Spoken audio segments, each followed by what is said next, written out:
i puritani del lettering adesso mi odieranno. Bella raga, oggi voglio fare un tutorial. Andremo a creare un lettering in Procreate con lo stile diciamo corsivo in modo molto semplice, anche se non siete capaci di farlo manualmente. Per prima cosa dobbiamo andare su Chrome e andiamo sul sito DaFont. Questo qui è il primo risultato che trovate. Accettate i cookie. Ora andate qui nel campo di ricerca e cercate Westwood Studio. Cerca. Ecco qui, questo qui praticamente è il carattere per scrivere in corsivo. Fate scarica, salva, lo salviamo in file,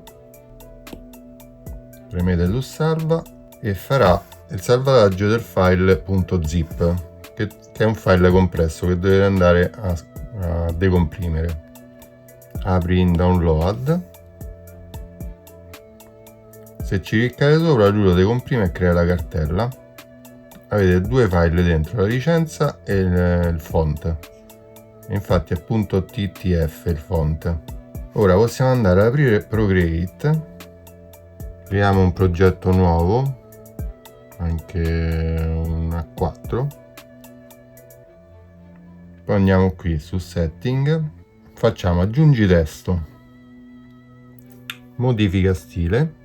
Se vedete qui c'è il tasto importa, su download cerchiamo Westwood Studio, eccolo qua, ci clicchiamo sopra, vedete questo qui è bianco, quindi potete andarlo a selezionare, Westwood Studio TTF. Lui praticamente importerà il font e ve lo troverete qui tra i font. Se andiamo alla W, eccolo qua, Westwood Studio, lo selezioniamo. Come vedete qui già ha fatto praticamente adattato la scritta. Ora riandiamo su tastiera, inseriamo un lettering che vogliamo fare, mettiamo ad esempio resilienza,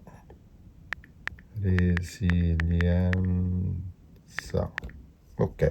Adesso andiamo a disabilitare la tastiera, poi andiamo qui sul livello che abbiamo creato del carattere e andiamo a fare rasterizza.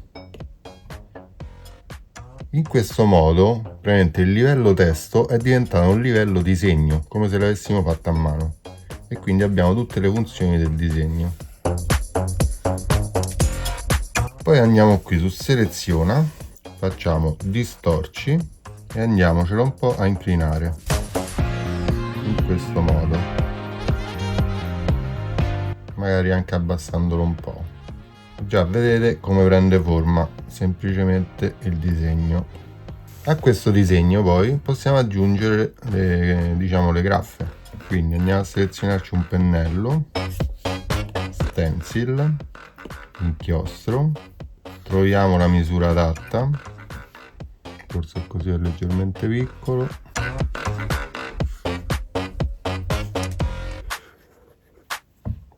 così mi piace. Allora, nulla vi vieta naturalmente, dato che questo è un disegno, di andare a modificare il carattere che non vi piace. Se ad esempio, che ne so, non mi piace sta A, la posso andare a cancellare e rifare come mi pare. Aggiungiamo qualche graffa, creiamo un nuovo livello, così possiamo sempre tornare indietro.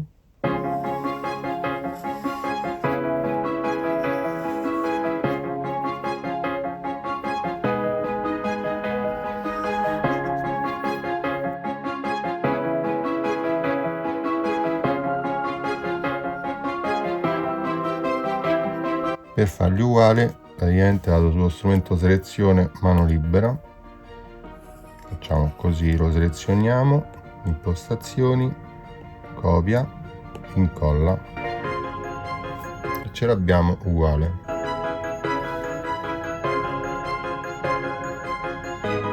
Poi andiamo qui, unisci sotto, possiamo andare anche a rafforzare un po' il carattere. personalizzarlo al nostro piacimento.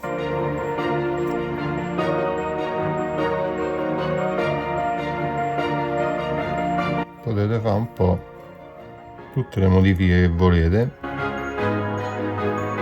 perché questo sarà il vostro carattere personale che non avrà nessun altro. Perché se la lasciate base come scritta c'è il rischio che qualcun altro magari lo faccia come a voi.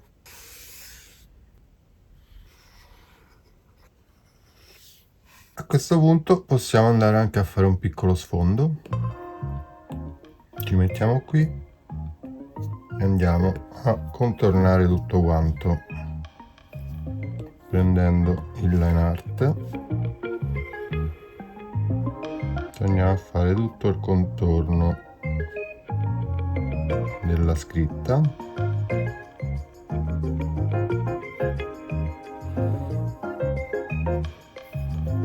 Ok, magari potete andare con un po' più di precisione.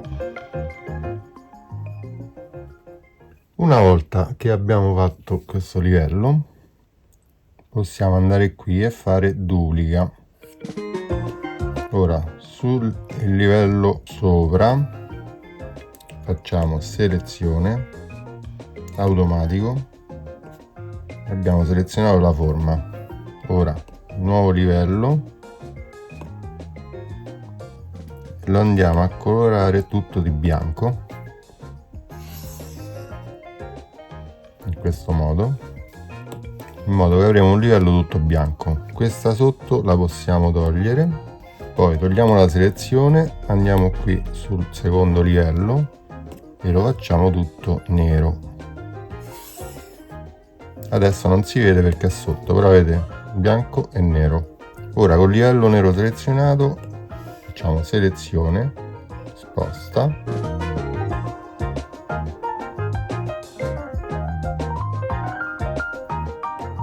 facciamo da qui strumenti, controllo sfocatura e andiamo un po' a sfumare per fare l'ombra. Ok, l'unica cosa è che questo qui non è venuto bianco ma è un po' grigetto, quindi andiamo qua, seleziona, in modo che ci seleziona tutto, scegliamo il colore che deve essere un bianco. Ok, possiamo anche andare a diminuire un po' qui l'intensità della sfocatura dell'ombra, così, e possiamo anche andare sempre sul livello ombra. Allora, facciamo un duplicato così proviamo, prendiamo sulla gomma in astuccio l'aerografo, abbassiamo un po' l'intensità, aumentiamo la grandezza, ci andiamo un po' a sfumare questi contorni che sono un po' troppo netti. Ti pare che doveva passare un aereo proprio. Adesso per vedere come verrà la scritta, esporta, la condividiamo come PNG e la salviamo come immagine. Ora vediamo come potrebbe stare questa scritta su un braccio utilizzando un modello 3D. Questi sono tutti i progetti fatti che potete andare a trovare sul canale. Ok, allora andiamo qui su 3D, disabilitiamo il 3D, ora facciamo aggiungi, inserisci una foto e ci inseriamo il nostro lettering, ce lo ruotiamo, vediamo un attimo dove è stato applicato, è posizionato già abbastanza bene, diciamo magari dobbiamo salire un pochetto, tirarlo un po' su, così.